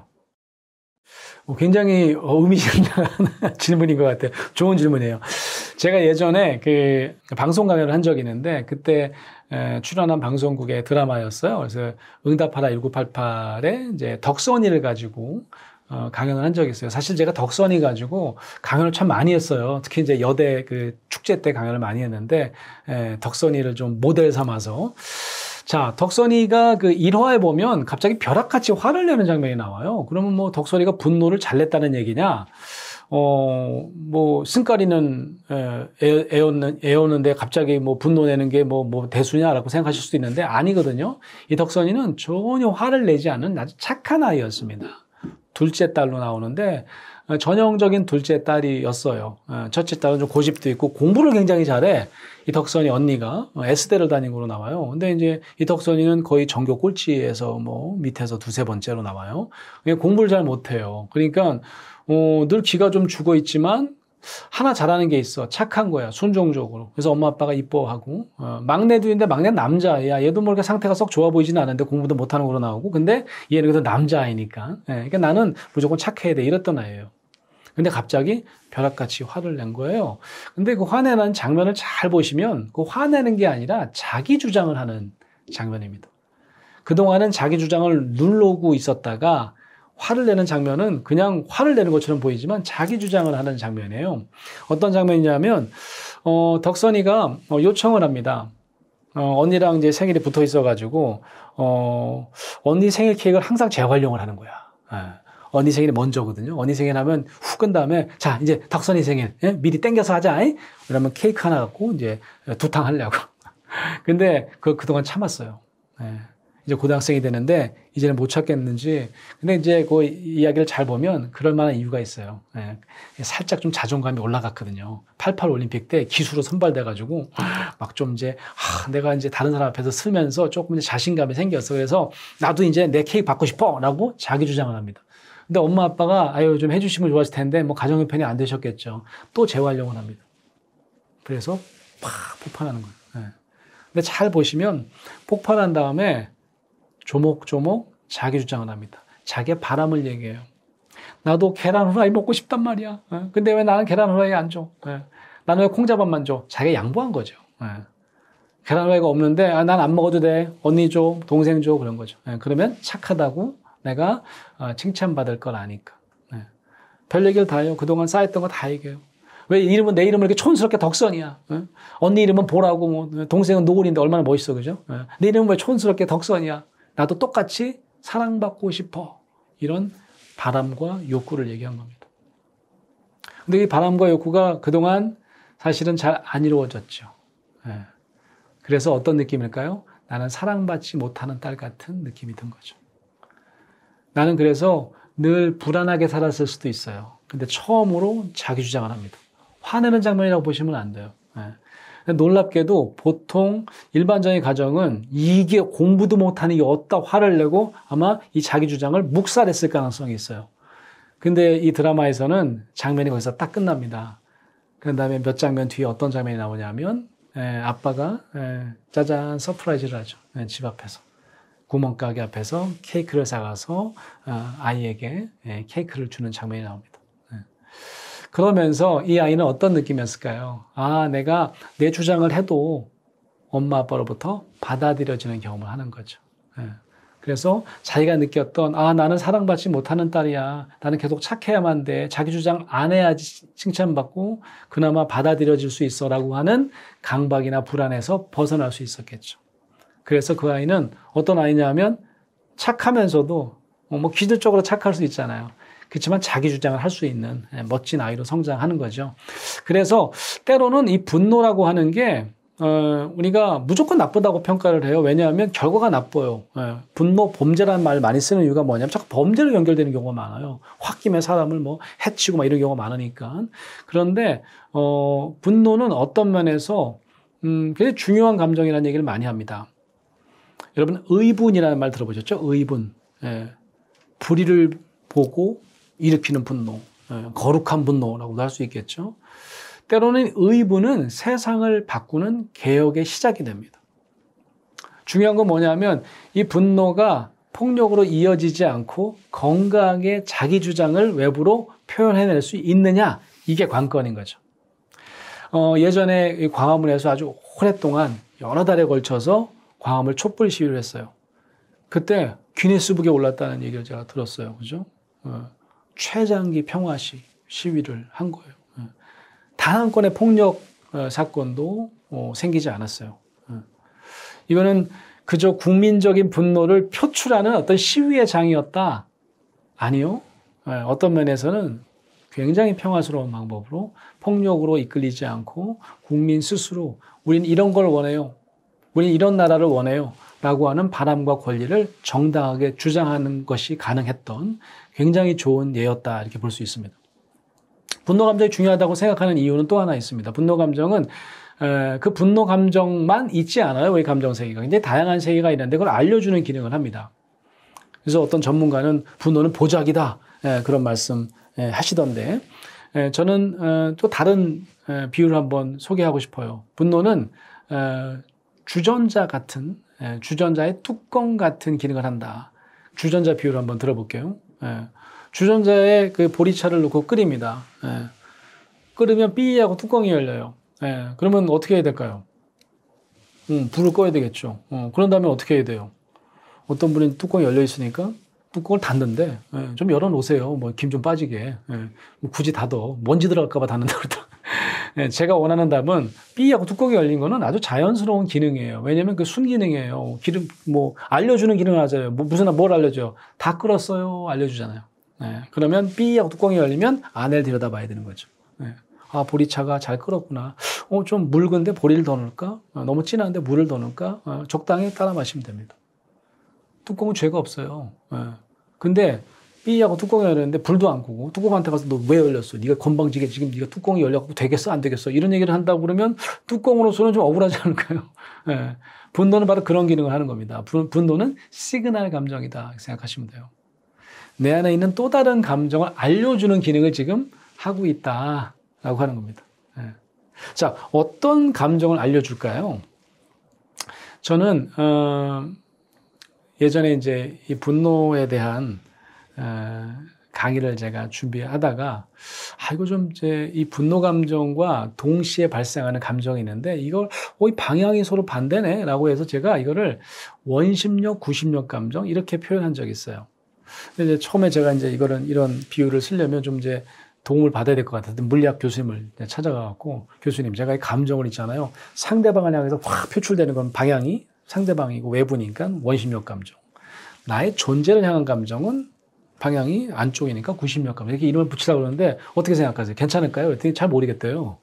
그래갖고 아니 왜 몰라요? 역학 공부하시는데 왜 몰라요? 그랬더니 아니 감정은 잘 몰라가지고. 근데 교수님 구심력 원심력학부 좀 설명을 좀 하려고 하니까 좀 잘 이해를 해보세요. 그랬더니 그분이 그러면 구심력 감정이 먼저 생긴 거죠? 라고 물어보는 거예요. 맞아요. 그게 프라이머리예요. 그러면 되게 잘 맞는 것 같아요. 왜냐하면 구심력이 진짜 실제하는 에너지래요. 우리가 물건을 끝에다가 이제 그 물건을 가벼운 물건에다가 줄을 매달고 그걸 돌린다고 생각해 보세요. 그럼 우리가 당기는 힘, 구심력만 있으면 되죠. 그죠? 그런데 이게 점점 무거워집니다. 무거운 추를 달아요. 그럼 어떻게 될까요? 이 추가 날 당기는 것 같잖아요. 그죠? 그럼 어떻게 되는 거예요? 이 추가 날 당긴다고 느끼잖아요. 더 이상 구심력을 못 느끼고 원심력만 느낍니다. 그래서 나중에 2차적으로, 부차적으로 원심력이 더 강하게 느껴져요. 근데 사실은 이 가상의 힘이죠. 추가 날 당기는 게 아니라 중력 때문이잖아요. 감정도 마찬가지예요. 감정도 정말 중요한 감정은 지난 시간에 비폭력 대화에 대해서 얘기를 했었었는데 비폭력 대화 진짜 중요한 건 뭐냐면 내 바람이 무너지는 감정 이게 진짜 감정이에요. 그 감정은 주로 방향이 어디냐? 나를 향해요. 덕선이처럼 내가 사랑받지 못하는 딸 같은 감정 존재감과 상관이 있습니다. 존재를 좀 낮게 여기는 마음이에요. 그래서 자괴감, 때로는 모멸감, 수치심 이런 게 나는 별거 아니야 라고 하는 느낌 이 감정이 사실 굉장히 아픈 느낌이기 때문에 이 느낌을 내가 안 느끼려면 방법이 하나 있어요. 그게 뭐냐면 상대방에게 벼락같이 화를 내는 겁니다. 원심력을 발휘해서 너 때문에 내가 화가 나잖아 이렇게 얘기를 하는 거죠. 그래서 사실은 이 원심력 감정보다 구심력 감정을 잘 찾아낼 수 있도록 도와주는 게 바로 대표적인 원심력 감정, 분노 감정이다. 이렇게 보시면 될 것 같아요. 놀랍게도요, 우리 한국인의 고유한 어떤 정신질환으로 우리가 이제 세계 정신의학회 보고했던 병 중에 화병이라는 병이 있잖아요. 이게 화병, 일부러 뭐 앵거 디지즈 하지 않고 이제 한국 이제 말로 화병 이렇게 영어로 스펠링을 해갖고 이제 등재를 시켰는데 왜 그랬을까요? 화병은 화를 잘 내는 병이 아니에요. 오히려 화를 못 내는 병이에요. 그게 뭐냐면 한입니다. 한.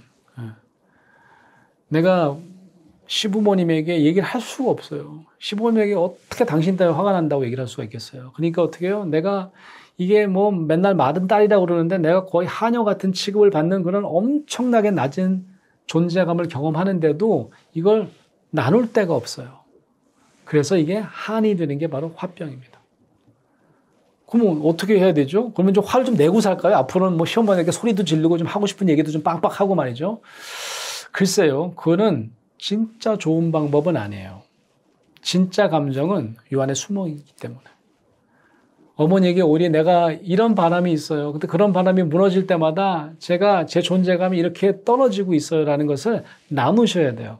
사실은 부부 상담을 해보면 부부가 막 싸우잖아요. 왜 싸우는 줄 아세요? 뚜껑끼리 부닥치는 거예요. 네가 먼저 그랬잖아. 너 때문에 화를 내. 네가 먼저 날 건드렸잖아. 막 싸워요. 뚜껑끼리 싸우는 거예요. 진짜 감정이 원심력만 갖고 싸우는 거예요. 진짜 중요한 감정은 뭐라고요? 구심력 감정이라니까요. 그래서 이제 어느 정도 싸우시면 이제 다 싸우셨어요. 아유, 이제 그만 싸우세요. 왜 돈 내고 싸워요? 여기까지 와서. 그래서 이제 아내가 원하는 바람. 남편이 원하는 바람. 어떨 땐 내가 뭘 원하는지도 잘 몰라요. 근데 어떨 때 보면 그 바람은 굉장히 기본적인 바람일 때도 있어요. 내가 바라는 거, 우리 눈 마주치면서 밥 한번 같이 먹는 거다. 맨날 나는, 애 밥 챙기면 당신은 밥 다 먹고 벌써, 저기 뭐 가서 또 게임하고 있고. 내가 그런 바람이 무너지셔서 열이 받는 거 아니에요. 열이 받는 게 아니잖아요. 내가 그런 바람이 무너지면 어떤 느낌일까요? 아, 난 이 집에서 그냥 일하는 사람이구나. 라고 하는 존재감이 든다고 막 얘기를 하면서 눈물이 글썽거려요. 그러니까 서로 내면에 있는 바람이 무너져서 생긴 진짜 구심력 감정을 나누게 되면 그때는 정말 뜨겁게 서로를 이해할 수 있는 단계가 되더라라고 하는 거죠. 근데 그걸 알려주는 감정이 놀랍게도 분노 감정이었다. 분노 감정 때문에 서로 막 화를 내면서 결국 막 싸움을 시작하게 되고 그래서 결국은 상담도 받아보니 사실은 그 내면에 진짜 주전자 안에 있는 진짜 감정을 다루게 될 때 오히려 서로 소통할 수 있고 서로 치유가 가능해지더라라고 하는 말씀입니다. 제가 아주 오래전에 이제 문구판 책을 하나 냈어요. 근데 그때 워낙은 이제 출판사랑 계약했던 책 제목이 한국인의 관계와 경계였어요. 한국인의 관계와 경계. 근데 출판사에 책을 보내줬는데 책 제목이 바뀌었어. 그때만 해도 제가 젊은 교수여서 그러셨는지 저한테 얘기도 안 하고 책 제목을 바꾸셨더라고. 한국인의 관계 심리학으로 바뀌었어요. 그래서 아니 이거 관계와 경계 아니었어요? 했더니 아 맞아 말씀 안 드렸구나. 그냥 이름 제목을 바꿨대. 왜 바꾸시냐 했더니 너무 어렵잖아요. 관계와 경계 그러시는 거예요. 그때만 하더라도 좀 이게 반대 개념 같고 이해가 좀 안 되셨던 것 같아요. 우리가요 경계가 없는 민족이거든요. 왜냐하면 관계를 너무 중요하게 생각하니까 경계에 대한 좀 관심이 떨어지는 문화입니다. 그걸 어떻게 하느냐. 관계가 너무 중요하다 보니까 웬만한 경계는 무시해야 되는 거예요. 그러니까 예를 들면 우리가 이제 집안에서 이제 다 같이 살지만 자기 방이 있잖아요. 방을 문 닫고 들어가면 잠그지 말라고 그래, 옛날에는. 너 왜 문 잠그냐고 그러고 막 그래요. 제가 예전에 방송 강연을 하는데 한번 여쭤봤어요. 아이 방에 들어갈 때 노크하시는 분. 몇 분이 손 드시더라고요. 언제부터 노크했냐 했더니 어렸을 때는 안 했고, 좀 애가 사춘기가 되니까 노크를 안 했더니 쌩 난리를 치더라. 그래서 할 수 없이 한다. 그러면 똑똑 두들긴 다음에 들어오라 그랬다지 기다렸다 들어가냐? 아니면 그랬더니 이해를 못 하시더라고요. 기다려요? 그냥 알려주는 거예요. 나 들어간다. 이거 바로 들어가는 거죠. 여러분 이게 어떤 문화라고 생각하세요? 제가 왜 경계가 살아있는 문화를 얘기하냐 하면 관계가 중요하지 않은 건 아니겠죠. 그렇지만 경계까지 살아있는 문화가 있더라는 거죠. 제가 처음에 미국에 가가지고 영어 공부를 잘하려고 이제 뭐 뉴스를 많이 보는데 우리가 보통 뉴스는 진짜 절반 이상을 못 알아듣겠더라고. 이거 뭐 거의 안 들려요. 드라마는 좀 나아 그래도. 예. 또 재미있는 드라마가 좀 그래도 잘 들려요. 그래서 이제 좀 코미디 드라마를 열심히 봤어요. 풀하우스라고 하는 그 드라마가 있었는데 싱글 데디가 혼자 아이를 키우는데 너무 재밌게도 이제 상처하고 엄마는 돌아가시고 딸 셋을 키웁니다. 근데 이제 처남이랑 뭐 처남 친구랑 같은 되게 독특해. 남자 셋이 여자 아이 셋을 키우는데 이게 한 87년 정도에 이제 시작을 했는데 그때는 이제 막내가 한 3, 4살이었는데 제가 봤을 때는 90년대 초였거든요. 그러니까 이제 막내가 한 대여섯 살, 5살, 6살 요쯤 때였을 거예요. 얘가 화가 났어요. 이 에피소드에서. 그래서 아빠 미워! 그러면서 자기 방에 들어가서 문을 꽝 닫고 들어갔어요. 그때 막 쫓아가더라고요. 그 아빠가. 우리 같으면 어떻게 될까요? 이게 몇 살이나 됐다고 이 건방지게 문을 꽝 닫고 이게 아빠한테 싫으면 뭐 어쩌라고 뭐 이래야 될 거 아니겠어요? 근데 아빠가 노크를 합니다. 똑똑, can I come in? 들어가도 되니? 그러는 거예요. 그때부터 좀 어색하기 시작했어요, 제가. 근데 no! 그럽니다. 그랬더니 한숨을 쉬어요. 좀 있다가 또다시 can I come in? 2번을 시도를 해요. no! 해요. 그때 하더니 3번을 해요. 똑똑, can I come in? no! 하니까 알았어. 그러면 너 기분 풀리면 내일 얘기하자. 그러고 돌아 나오더라고요. 문화적인 충격을 받았어요. 그때 90년대 초인데 저 그냥 연출이겠지. 네? 궁금해서 제가 못 견디겠더라고요. 그래서 내가 친구한테 물어봤어요. 야, 내가 어제 드라마를 보는데 이만저만한 장면이 나오더라. 미국 친구한테. 그게 뭐 이상하네요. 정상적인 거 아니에요. 이건 뭘까요? 그 아이의 경계를 인정해주는 문화인 거죠. 때로는 우리가 관계를 거의 중독에 빠지다시피 중요하게 생각하고 경계는 그래서 안 중요하다고 생각해요. 관계는 그냥 우리가 모두 다 같이 하나로 붙어 있는 거라고 생각해요.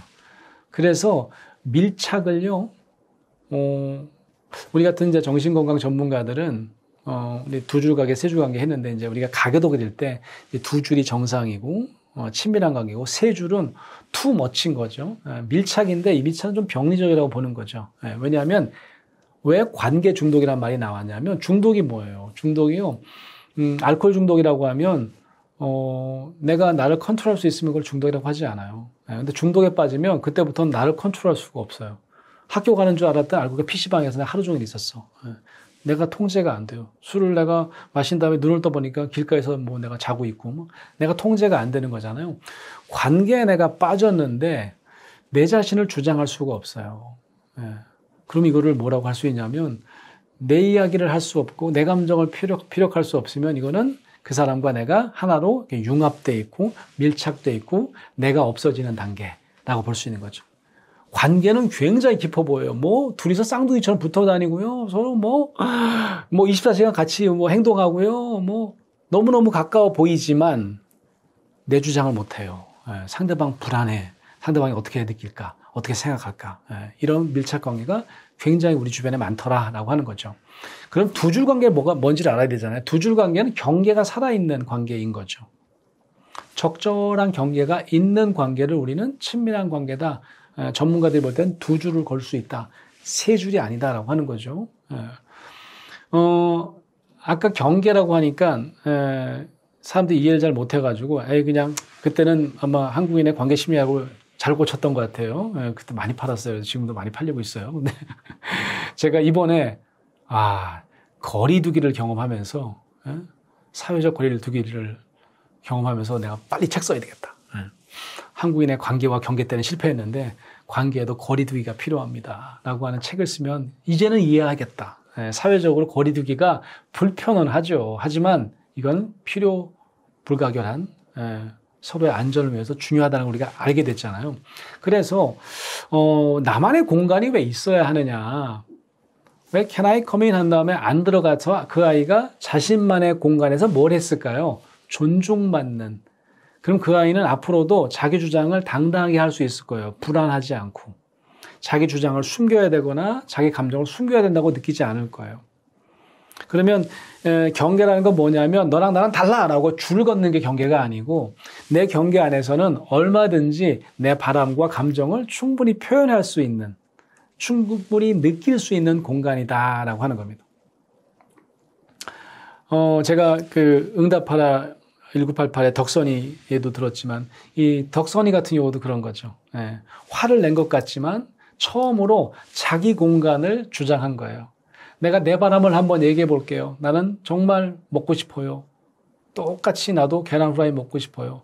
똑같이 나도 사랑받는 딸이고 싶어요. 라고 하는 본인의 바람. 근데 그게 무너져서 때로는 내가 많이 그동안 불안했어요. 그래서 내가 양보하고 착하게 살았던 거예요. 라고 한 것을 처음 드러내면서 그게 받아들여지는 순간 이 아이는 관계뿐만 아니라 본인의 경계 안에서 자신을 충분히 표현하고 주장할 수 있는 아이로 건강하게 성장할 수 있었던 거죠. 그래서 제가 말씀드리는 인간관계에도 거리두기가 필요하다라고 하는 것은 물리적 공간과 심리적 공간은 결코 다르지 않다. 아이의 공간에 무조건 노크도 하지 않고 아니면 노크를 하자마자 그냥 문을 열고 들어가는 거, 쳐들어가는 수준이죠. 그런 것이 사실은 우리가 알게 모르게 네 바람은 중요하지 않아. 네 느낌은 중요하지 않아. 엄마, 아빠 감정이 더 중요해. 내 감정이 더 중요해. 이렇게 생각하는 우리의 태도를 조금씩 우리가 재고해 볼 수 있고 좀 더 건강할 뿐만 아니라 안전하고 친밀한 관계를 만들어 가는데 우리가 거리두기를 좀 심각하게 고려해 보자는 말씀인 거죠. 그래서 거리두기가 불편하지만 절대로 이거는 필요 없는 일이 아니라고 이제 알았잖아요. 친밀감과 그동안 거리감은 반대말이라고 생각했어요. 거리감이 있으면 너 왜 그래? 나한테 거리감을 느끼게 왜 그래? 라고 하지. 우리가 이게 친밀감을 위해서 이 거리감이 어느 정도는 필요하다는 것을 그동안 몰랐다라고 하는 거죠. 절대로 반대말이 아니라는 점을 기억하시면 좋겠고요. 오히려 거리감을 통해서 상대방의 마음의 공간을 우리가 좀 더 예전보다 더 잘 존중하고 또 판단을 너무 빠르게 하지 않고 상대방의 마음을 잘 공감할 수 있는 공감을 매일매일 연습하신다면 분명 우리가 가까운 듯 보이지만 밀착인 관계에서 벗어나서 보다 안전하고 친밀한 관계를 다 경험하게 되실 거라고 생각이 듭니다. 요즘 이제 우리가 뭐 국가적인 신뢰도, 국가가 갖고 있는 어떤 국가적 국격, 이런 것들이 굉장히 올라가지 않았습니까? 이제 선진국 대열에 여러 가지 지표가 이제 다 보여줘서 우리가 막 프라이드를 느끼기 시작했습니다. 문화적으로도 그렇고요. 근데 놀랍게도요, 행복한 국가에는 우리가 선뜻, 이제 우리는 다 행복해졌어. 이런 얘기를 하시는 분은 별로 없어요. 근데 놀랍게도요, 행복의 조건은 어마어마하게 잘 갖추고 있습니다. 행복 연구하는 분들이 다 그렇게 얘기를 하잖아요. 제일 중요한 것은, 사람이 먹을 때 행복하대요. 먹을 때 행복하지 않은 사람이 별로 없어, 그죠? 우리나라처럼 먹을 게 많은 나라는 나 본 적이 없어요. 치킨의 종류는 아마 전 세계 치킨의 종류를 다 합해도 우리나라만 못할 거예요. 외국인들이 2번 놀란다잖아요. 치킨의 종류에 놀라고 맛에 놀란다잖아. 맛이 다 똑같잖아요. 다 달라. 얼마나 행복의 조건이 갖춰져 있습니까? 두 번째는 연구자들이 사람이 우리를 행복하게 한대요. 관계가 행복의 가장 중요한 조건이랍니다. 관계 맺는 거 우리만큼 좋아하는 사람이 있을까요? 오죽하면 제가 관계 중독에 빠질 정도로 관계를 중요하게 생각하는데, 그러면 여러분 우리가 좋은 사람이 있고 좋은 음식이 있고 그게 사실 다가 아니에요. 더 중요한 건 뭐냐면 우리가 얼마만큼 마음을 나누느냐예요. 때로는 제가 보면 밥 먹는 시간이 제일 괴로운 사람이 많아요. 부부가 밥 먹는 사람이 제일 괴롭고, 아니 어린 시절 기억 떠올려 보라 그러면 가족 상담에서 밥 먹을 때 매 맞았다는 사람도 많고요. 밥 먹는 시간에 고역했다는 사람도 많습니다. 밥 먹는 것 자체가 우리에게 즐거움을 주는 게 아니에요. 밥 먹는 시간이나 사랑하는 사람들 또 가족들과 함께 하는 시간이라도 가장 중요한 것은 우리가 마음을 나눌 수 있느냐, 소통하고 그것도 감정적으로 우리가 공감할 수 있느냐. 그래서 사랑의 어떤 혈액이 밥 먹을 때도 또 관계를 맺을 때도 충분히 흐르느냐, 이게 정말 중요한 것 같아요. 그래서 우리가 가장 행복할 수 있는 조건을 갖추고도 아직까지 행복 지수가 많이 떨어지는 이유는 우리가 좀 더 공감 능력을 우리 진지하게 생각하고 이 공감을 연습하고 내 자신뿐만 아니라 다른 사람에게도 더 공감 능력을 잘 활용하고 연습하실 수 있는 분들이 많아지면 좋겠다. 그러면 우리 자신뿐만 아니라 우리 주위가 또 우리가 사는 대한민국이 훨씬 더 행복해지지 않을까 싶습니다.